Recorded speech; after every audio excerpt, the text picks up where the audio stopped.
Bonjour à tous, j'espère que vous allez bien. On se retrouve aujourd'hui pour une nouvelle émission de C'est possible jeunesse. Et aujourd'hui, je suis avec un nouvel invité. Bonjour. Bonjour Alonso. Est-ce que tu peux te présenter? Oui, bien sûr. Alors, je m'appelle Chris Laborde, j'ai 35 ans et j'habite à Béziers. Et quel rôle tu joues dans ton église? Alors, je fais partie de l'un des responsables de l'église Tout est possible Béziers. D'accord. Alors aujourd'hui, on va parler ensemble de la peur au milieu de l'enfance. Parce que c'est un sujet qui touche beaucoup d'enfants. Et je crois que tu as un témoignage qui va aider beaucoup de personnes aujourd'hui. Exactement. Alors, est-ce que tu peux nous expliquer ton histoire? Oui, bien sûr. Alors, en fait, ça a commencé quand j'étais tout petit. Et puis, suite à ce que j'entendais vis-à-vis des copains, tout ça, quand ils regardaient les films d'horreur, ou même, par exemple, à ce qui se passait dans les écoles, eh bien, il y a une peur qui venait, c'était toujours la peur de ne pas plaire aux autres, ou la peur de mal faire, ou même aussi la peur d'être rejeté ou abandonné aussi. Donc, ça a causé beaucoup de stress et d'anxiété dans ma vie. Suite à ça, il y avait beaucoup de pensées qui venaient, et même des images. Donc, quand on est enfant, ou même adolescent, ça crée beaucoup de frustration. Tu as commencé à te construire comme ça, du coup? Exactement. Donc, j'ai commencé à construire une période de ma vie qui n'était pas forcément favorable. Beaucoup d'anxiété liée à la peur, justement, de mal faire, de ne pas réussir. Parce que, voilà, la plus grande de toutes les peurs, c'est l'échec et l'abandon, ou le rejet. Et donc, je faisais de mon mieux pour réussir, mais cette peur me paralysait. Parce que c'est vraiment un âge où on se construit dans son identité. L'enfance, l'adolescence, c'est là qu'on se construit un petit peu, on commence à voir un petit peu qui on veut devenir, tout ça. Et toi, dans tout ça, ça a bousculé tous tes projets. Qu'est-ce que ça a vraiment produit? Est-ce que tu savais où tu voulais aller? Pas forcément. Mais ce qui me frustrait le plus, c'était de ne pas être comme tout le monde. Je me sentais différent. Est-ce que tu l'étais? Oui. Tu l'étais quand même? Oui, je l'étais. Parce que la peur avait beaucoup de place dans ma vie quand même. Donc, suite à cela, j'ai voulu me forger une personnalité que je n'étais pas. Et je me suis dit, malgré toutes ces peurs, il faut que je trouve le courage de pouvoir la surmonter. Le courage n'est pas l'absence de peur, mais plutôt le désir intense d'avancer malgré la peur. Alors, il y a toujours ce stress, cette peur de mal faire, de ne pas réussir. Mais au bout d'un temps, après, le caractère se forme et nous devenons quelqu'un qui, en réalité, nous ne sommes pas. Mais ça nous sert. Ça t'a servi donc dans quel sens, toutes ces expériences-là? Ben déjà, je ne vivais plus dans l'échec. Donc aujourd'hui, enfin plutôt dans le passé, je commençais à réaliser la réussite qu'il y avait dans ma vie et que je pouvais être comme tout le monde et pas différent de tout le monde, voire même prendre appui sur cette différence pour pouvoir marquer les mentalités de génération et voir un jeune garçon qui vit l'échec, la peur, le rejet, l'abandon, rentrer dans une nouvelle identité et voir ce nouveau garçon réaliser des exploits qu'il n'était pas capable avant. Alors, tu as dit qu'il fallait du courage. Exactement. Où tu as été prendre ce courage? J'ai beaucoup médité sur moi-même. Donc, dans cette période de solitude, parce que la peur aussi nous isole, dans cette période de solitude, j'ai fait une introspection, malgré mon jeune âge, et je me suis dit, je ne peux pas passer ma vie comme ça. Et il faut que j'arrive à puiser le peu de force que je peux trouver en moi, il faut que je l'utilise. Et même ce peu m'a énormément servi. Donc je l'ai trouvé en réalité, et il était déjà en moi.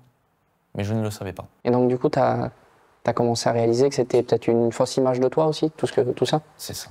Dans ton parcours, tu reprends courage, et il y a un moment où Dieu fait quelque chose aussi?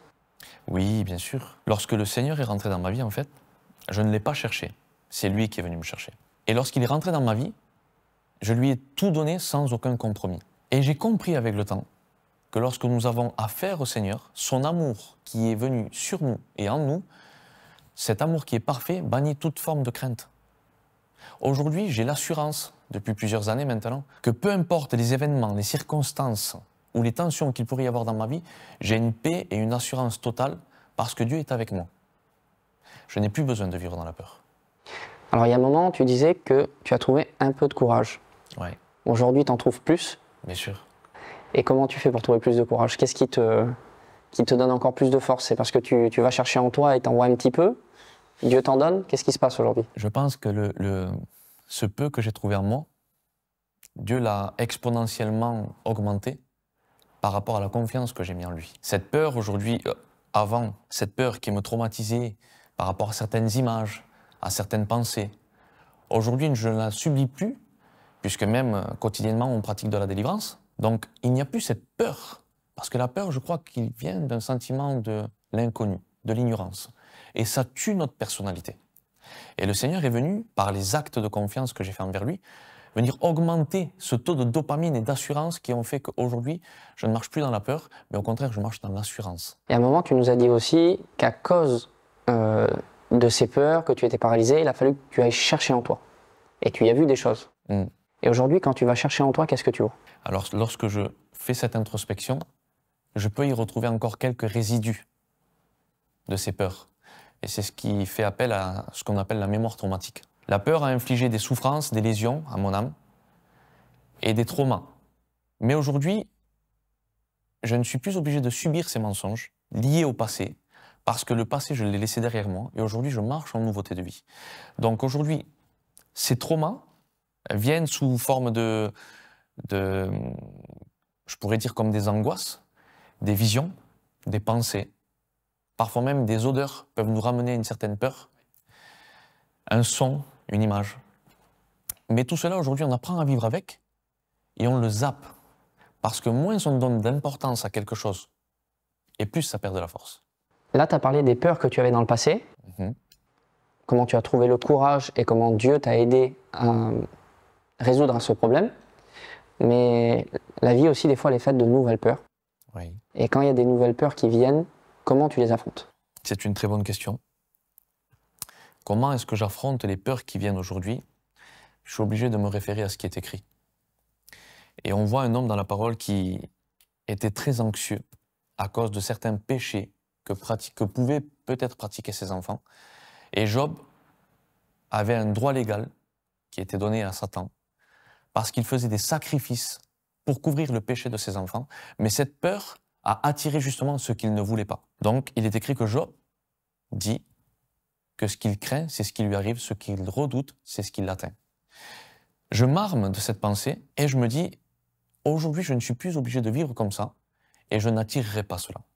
Aujourd'hui, c'est une nouvelle personne avec un nouveau système de pensée, une nouvelle identité qui affronte la peur. Et il y a des personnes qui, eux, n'ont pas résolu ce problème de la peur, qui nous écoutent. Est-ce que tu aurais un conseil à leur donner? Alors oui, le conseil que je voudrais pouvoir donner aujourd'hui, c'est que l'échec n'est pas une fatalité. Et je voudrais vous demander de saisir le courage qu'il y a en vous, parce qu'il y en a, d'aller de l'avant et d'oser. Soyez audacieux, n'ayez pas peur d'échouer. Parce que l'échec n'est pas une fatalité et ça va vous rapprocher davantage de l'objectif et du but que vous voulez atteindre. Alors, saisissez ce courage et souvenez-vous que l'échec n'est pas une fatalité. Josué 1:9, je t'ai commandé d'être fort et courageux. Ne tremble pas, n'aie pas peur, car moi, le Seigneur ton Dieu, je serai avec toi partout où tu iras. Dieu te demande d'être fort, courageux, de ne pas avoir peur. Et peut-être que tu te dis, mais comment? Comment ne pas avoir peur? Comment être fort? Comment être courageux? Eh bien, car moi, le Seigneur ton Dieu, je serai avec toi partout où tu iras. À chaque fois que la peur veut venir, à chaque fois que tu te dis que tu es faible, que tu n'as pas assez de courage, dis-toi que Dieu est là. Il est avec toi. Il va te rendre capable de ne pas t'effrayer. Il va te rendre capable d'avoir la force que tu as besoin et il va te rendre aussi capable d'avoir le courage dont tu as besoin. Dieu a toujours été là, mais aujourd'hui, ce que tu as besoin, c'est de le réaliser. Tu as besoin de réaliser que Dieu est pleinement avec toi et alors je crois que les peurs seront derrière toi. J'espère que tu as été béni à l'écoute de cette émission et on se retrouve très prochainement pour une nouvelle émission, C'est possible.